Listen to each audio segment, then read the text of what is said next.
I've talked about logistic regression, specifically for binary classification tasks, and we said that it's used, even though the name suggests that it's a regression, it is used as a classification model. And I also gave an example on binary classification task with two distinct clusters separated by a decision boundary, which chooses whether our instances belongs to the positive or negative class. So today I will explain multinomial logistic regression, which is again the same model, but here are some differences. First of all, the multinomial is a case when you have multiple classes, specifically more than two. So because of that, we are going to change some of the things, some of the implementations and the laws we're using. To be exact, we're going to generalize the previous model into multiple classes. So this is more general version of binary logistic regression. So to start off with, generalization of binary logistic regression for multi-class classification tasks that we are trying to do. It is a generalization for multi-class classification tasks. And our goal is assigning an instance to one of possible classes. There is some error here. There are multiple Ks. What we want to do is we have K amount of classes, possible classes. This is like how many classes we are working with, and we are trying to assign the instances we have to one of those classes. And this means we are trying to label each instance with a class K from set of K classes. So the lowercase k is the K, like the class we chose. And in most of the cases, an instance can only belong to one class. So we are not saying, okay, this instance is class 1 and 2. We are saying this class is 1, or this this instance is class 2, and etc. We are not trying to we are not trying to classify in multiple classes. This is also called hard classification, as I said, which means it's just basically assigning a single class into an instance. So there is no possibility of an instance being two classes at the same time. So these are the the definitions and expressions we're going to use. The uppercase K is number of classes we have, and C suggests that it is set of possible classes. So we have like set of values, set of possible classes. So this is just a K number of classes as a vector. Okay. And we also have our true class labels for an instance, which is indicated as Y, and as a vector Y, we have ranging from Y1 to YK. This is one hot encoded vector. We're going to talk about this in the later section. This is one of the most important parts of working with multiple classes. But first, let's build up the intuition. There is something called indicator function. So this is used in the definition of one hot encoding. So indicator function can be used to encode labels properly for our task. So what this indicator function does, when you look at the expression, we have yk on the left side, and the right side we have our indicator function, which suggests there is k on the inside as an input, and it is denoted as like in the squiggly brackets y. This means that yk, this left value, is going to be 1, the value 1, if class k is equal to the true class label y. Okay, so if this k, the k value here, is equal to y, this yk is 1, otherwise it's going to be 0. So you can also write this down as this in terms of cases. So if k is equal to y, the yk is going to be 1, but in other cases, otherwise it's going to be 0. So you can think of this as going over an instance and all the possible classes. You can think of this k as in being in C, the set of possible classes. So you can think of yk having how can I say this, like amount of classes we have. So we're gonna have, like, let's say that you have 3 classes you are working with. So in this case, you're gonna have a vector of y, one hot encoded vector, which is going to consist of 3 elements, right? y1, y2, and y3. And the values for these are going to be decided with indicator function, which we're going to check if the true label of that instance is like 1 or 2 or 3. If it's 1, let's say, you're going to say, okay, so the true label is 1. So if k is 1, then it's going to be 1. If k is others, it's going to be 0. So and the end vector we're going to get is going to be 1, 0, 0. Okay, you're gonna understand this much clearly when we are going over the code, so don't worry about it. So and another important part of this is you might have recognized, this ensures that only one label is active. So because the k can be equal to y just a single time, there is just going to be a single 1 in the vector in the resulting yk, the y100 encoded vector. The other values are going to be just 0 because k can be equal to y just once. Okay, and let's move over to the one-hot encoding. This is basically the same idea. With indicator function, we can encode our labels into a vector with the size of number of classes we have. And this is a mathematical representation of categorical variables. So whenever you're working with categories, like you can think of categories as like a set of values you can choose from, like enumerators or something, or maybe let's say enumerators. I mean, yeah, it's kind of correct, but you can think of this as like having possible values for a certain variable. These are categories. And one-hot encoding, you can kind of think of it as a different way. Let's say that you are an engineer, right? You are working maybe on a power plant. So let's say there are like 3 wires that you need to check for certain operations.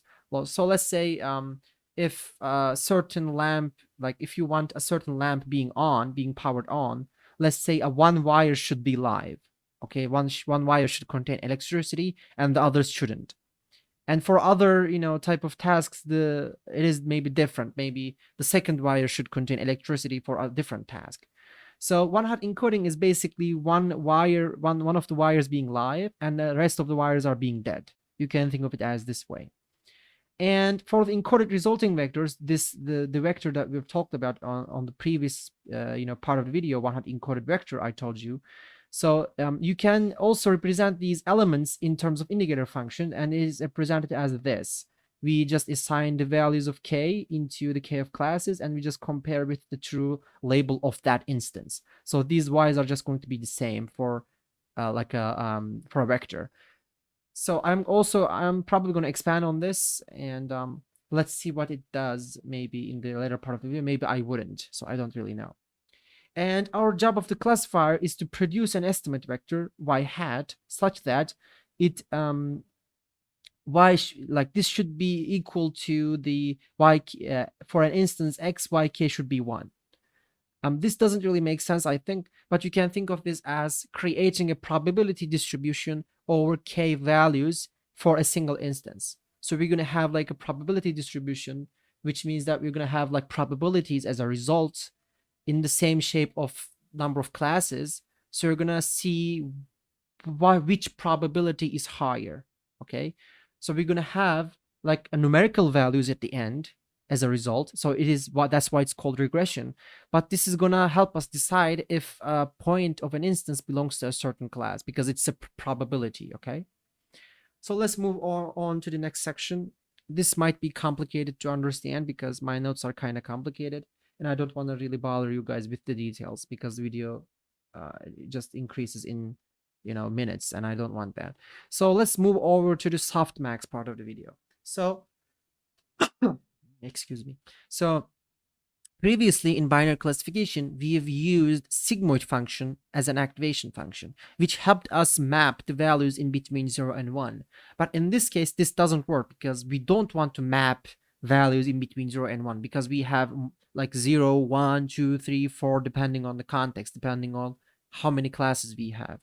So in this case, we need to use a different activation function, which is called softmax, and it's basically the generalization of the sigmoid function. So previously, I've mentioned that multinomial logistic regression is just a generalization of binary logistic regression. So because of that, we need to find a generalization of sigmoid function to kind of map the same model into a different like just generalize the model properly. That's why we use softmax, because it's basically generalization of the sigmoid function, which serves our case. And this takes an input vector, which is in this case raw scores or logits, as I stated earlier, in the same shape of k classes, and maps them to a probability distribution, as I said it earlier. So the prediction, the estimate vector you're going to get is going to be, again, a probability distribution. It's going to signify probability distribution, which you can tell which part of, like, which probability is higher. And this is the softmax function.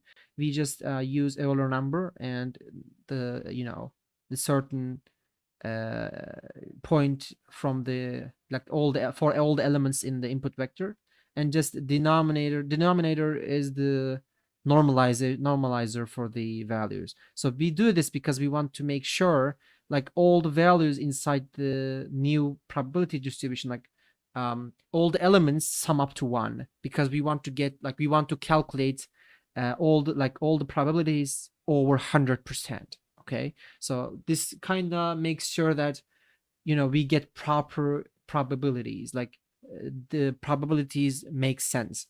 And this also states that denominator is used to normalize the values into probability. So that's what I said. We use this denominator expression to normalize it into 100%. Additionally, for the resulting probabilities, it sums up to 1, as I said it earlier. All the values, the new values we get, all, like, the input, the resulting estimate vector we get, all the elements will sum up to 1. As a result, the probability of each class yk will be this. You don't need to care about this. This is not that important. This is, again, it's going to be, it signifies that it's going to be a probability distribution. And this just replaced z with the logits vector with the linear layer formula here. X multiplied with the weights and added bias. So you don't need to think about this too much. So again, we understand that it is, generalized with softmax and, use of one-hot encoding and etc. But what type of loss we're going to use? So in order to optimize this model, we're going to use cross entropy loss, which is quite famous. In case of logistic regression, loss can be calculated using a function that prefers the correct labels to be more likely. So you can think of this as, this loss is gonna put more weight into the labels which thinks that it's more likely to be the correct labels. Okay, I'm gonna rephrase it again. This loss puts more weight into the labels which it thinks it is more likely to be the correct label. Okay, so parameters such that, so this calculates parameters like the weights and biases such that maximizes log probability of true labels. So this means that it wants to maximize the probability of the true labels. You can think of this as, you're gonna guess, like, you have a coin, let's say, okay, and you're gonna guess whether if it's tails or heads. If the coin has 100% chance of being tails, that your guess is going to be more accurate, because it's absolutely going to be heads. Okay, you can think of this as it is. Ideally, this loss wants to increase the probability of true labels to 100% and other labels to 0%, because it is the ideally, which means the model is going to be always right, because there is 100% of it being the true class. Okay, and this results in negative log likelihood loss. You don't need to think about this, but this basically is the loss. Like, this is another name for the loss, negative log likelihood loss. And let's just don't talk about this next part. Let's go over to, we need to talk about this actually. This could also be complex to understand.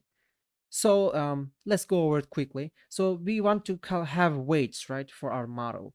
And these weights should maximize the probability of correct label. We understand that. And this is like probability for, like, X being the true class, okay, true label. So this is what we want to maximize. And this is formulated as here, we using estimate vector and over the true label, yada yada. And if y is 1, then pyx is going to be y estimate. And if y, the true label, is 0, then it's going to be 1 minus estimate vector. Because you can kind of tell, if your y is 1, then you can say, okay, so this has maybe 60% chance. But for the 0, you can just, uh, um, decrease it from 1 and can say, okay, so if this is 60%, its being 0 is going to be 40%. Okay, this is the same thing. And if you take logarithm of both sides, we're going to get this expression. And this is also reduced to this right expression here. And then the cross entropy loss is the negative of this new expression, as the negative of the log likelihood loss, because that's what I said it here, like negative log likelihood loss. This is another name for the log. And this is the final loss we're going to use. And the log value log pyx is log likelihood of being x being the true label, and the y estimate vector is just the activation function and the linear result and its prediction, just the classifier output. And when you think of one-hot encoded labels as y vector, instead of using the true label or like the estimate vector, you can reduce it to a sum, like the sum of yk multiplied with log y estimate k. Okay, it's just the same thing. You just add all the values together. So that's it. Yeah, that's it for the notes. Let's move on. Just move on with the code implementation. So previously we've implemented a few classes, but I've made some changes to make sure that they work with both binary classification and multinomial classification. So I'm gonna also go over the changes. So these are our imports. Let's run it. I also want to clear all the outputs so we can get everything freshly. So these are the constants again. These didn't change that much. I can just change the batch size, number of epochs I'm going to use. Let's run this, and our device has been set to the dedicated laptop GPU I have, which is quite nice. And I have changed the clusters method. Previously we've only had like 2 clusters, but in this example we're going to go with 3 classes. So that's why because of that we need 3 clusters and 3 means and standard deviations. So let's go over the code. So this is the clusters function. We just have we have input of size and means and standard deviations in the form of lists, and we have data type and generator. So this just changed the kind of ways to generate it. Previously we used ones and zeros, but in this case we used full, and we filled it with index values from the means and STDs because we just want to get like 0, 1, 2, 3. So we don't need to specifically state that. And we just did that. We just again randomly generated the data. The generation of x is the same.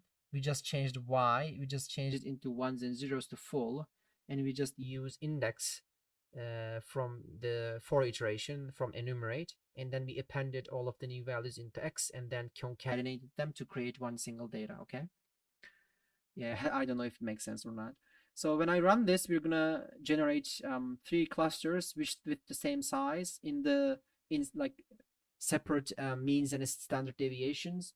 So when I run this and print like all the vector we've got, the data we got, this is x. Again, we have 2 features for plotting purposes, and you can see that we have a y label, like the labels, true labels, the tensor for the true labels, and you can see that we have the first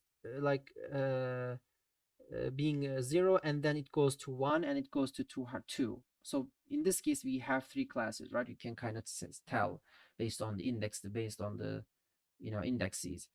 And then we have shape of x at 300 by 2 because we have 3 classes and the size is 100, and we have 300 y because we just only have one single result for each data point. So when I plot these clusters, we can clearly see that we have 3 separate clusters, right? And we want to separate those with a decision boundary, right? Okay. So as you can see, the blue cluster is the 0th class, and the green cluster is the first class and the red cluster is the second class. Okay, so let's move on. So now we're going to encode our labels, right? Because as I said it earlier, we're not going to use these numbers where we need to encode it using indicator function type of thing, and it is called one-hot encoding. So okay, so this is great. So when we go over the code, so we know that the first four, like first 100 values, we know the label is 0, right? So what we're going to do, what this essentially does is it looks at the true label for the instance. It is 0, right? And it goes over the indicator function. So it checks whether the 0th element uh, is the same with y. So the first element is 0. So 0 is equal to 0. So this is 1.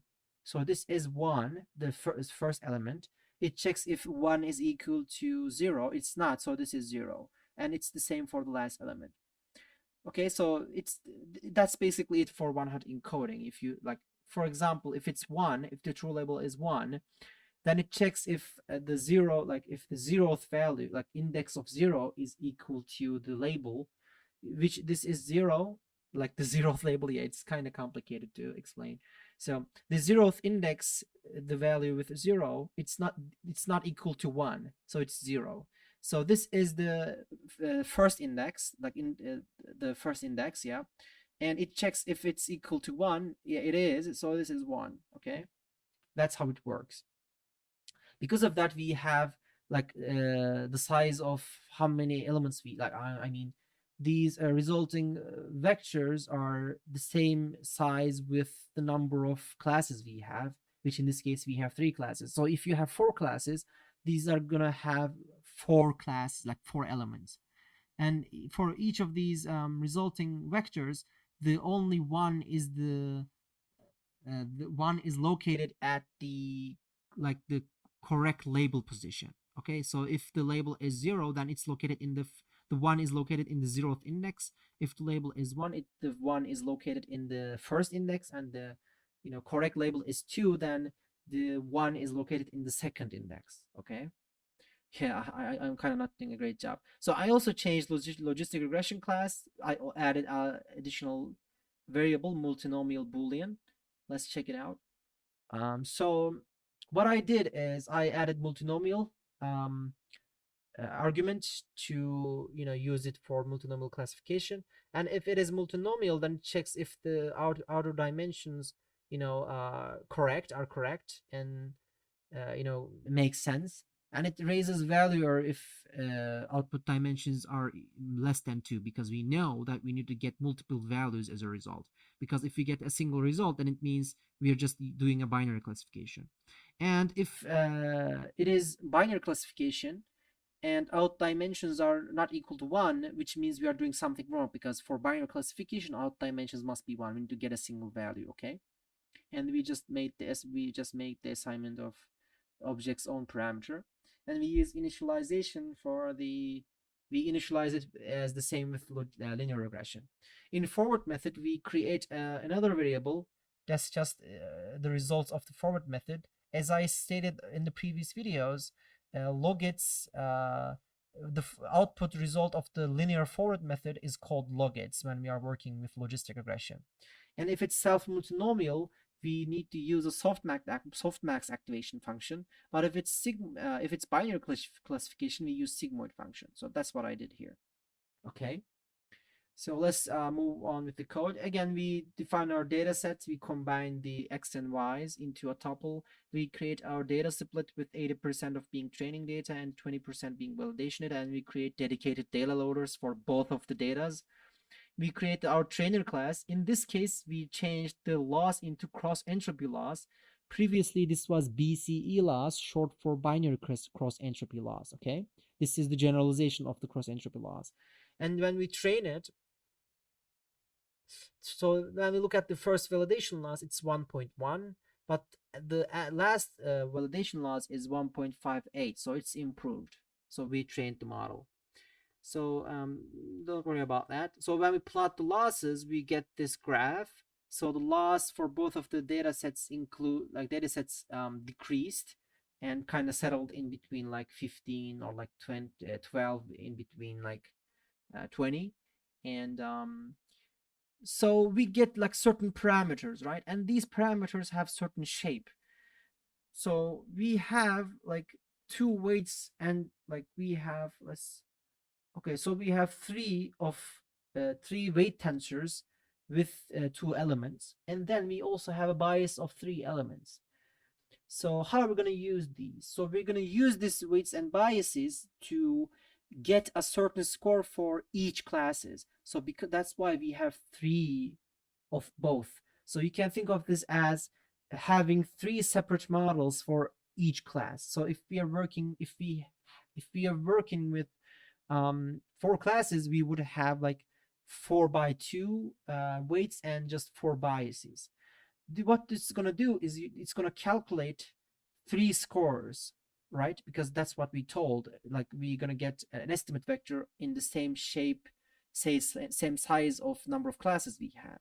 So that's why we need like the same number of bias and weights to calculate that score.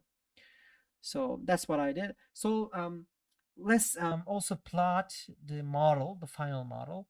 First, we get the weights and biases as variables, and we create x min and x max, y min and y max values for our grid, and we generate a mesh grid to map the prediction values into the grid, and we calculated scores with using the weights and biases, and then we get our maximum argument, which means we're going to get the highest probability for the instances, and we're going to reshape it into the same shape with our grid.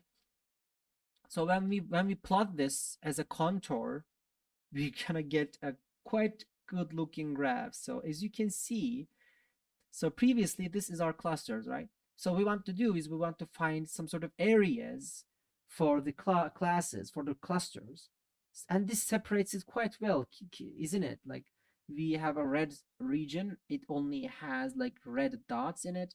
We have green region, which only has like green dots, and we have blue region, which only has blue instances.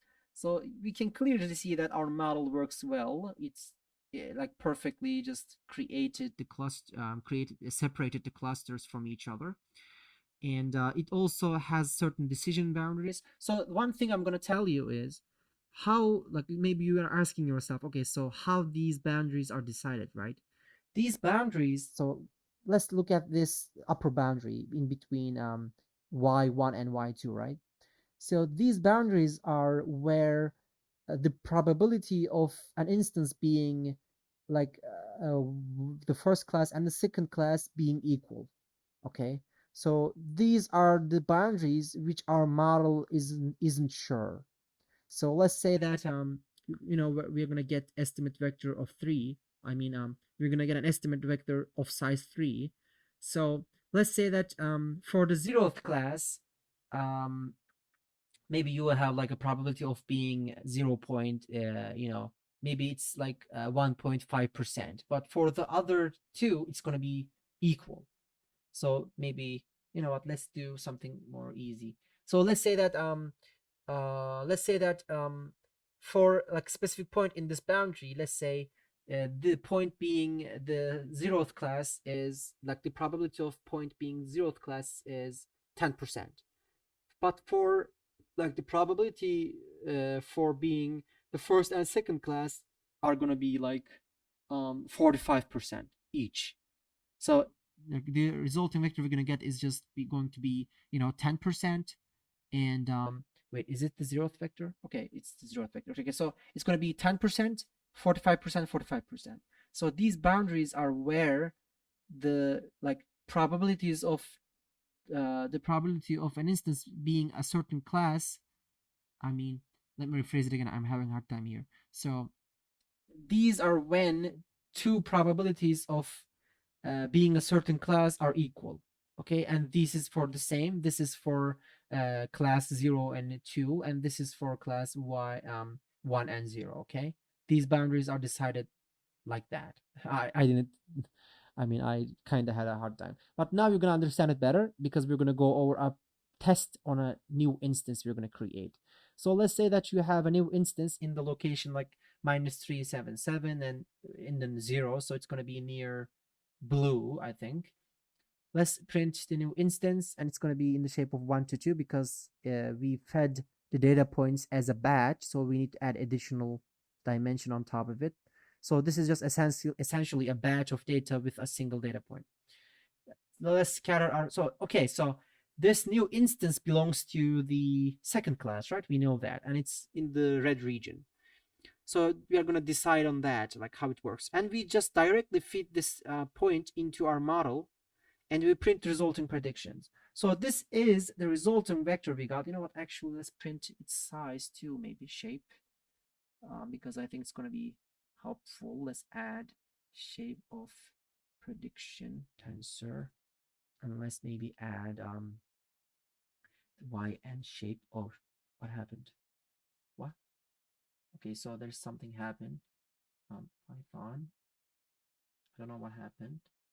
Okay, so we're gonna use yn dot shape here, and I'm not gonna create a new line. So the new shape, the prediction tensor, is gonna be 1 to 3. We have 3 elements in the tensor. This one is just like signifies the batch. Okay, so if we could have just created like multiple points, maybe 3 points here, and then get the 3 results in the same time at the same time. So these are just probabilities actually, but we can't see because of the you know what, actually let's print it out for the probabilities. So these are the probabilities, resulting probabilities. These are like formatted. So as you can see, this point has 18% chance of likely this point has an 18% chance of belonging to the 0th class, and it has a 0.03% chance of belonging to the first class, and it has 81% chance of belonging to the second class. And we can say from this is when we get the argument max of it, we're gonna get 2, which signifies it belongs to the second class. Okay, I hope that everything makes sense now. You can like change these values, maybe like take this point into the blue part of it, like the green part of the regions, and check by yourself, see by yourself the prediction, the probabilities you got. You can actually try to like place a point on the decision boundary and kind of see how close the probabilities are to each other. So that's all about the video. I'm sorry I'm not really doing a great job at explaining things sometimes, because these are kind of complex concepts, and they are not specifically like materials or like real. They are just concepts, and you need to imagine things. Sometimes it's hard to come up with words, like right words to explain, but I'm trying to get better. I will try my best. So that's it for today. I hope that you understood and learned something new, and I will share the code in the repository. You can check it out by yourself. You can try it out. I'm also gonna like add this as a run file too here in the Py. I think I didn't, so I'm gonna change this into the new logistic the multinomial classification, and you can also run this code directly from your terminal if you don't want to work with Jupyter Notebook. And thank you for listening. Hope to see you soon. Take care and goodbye.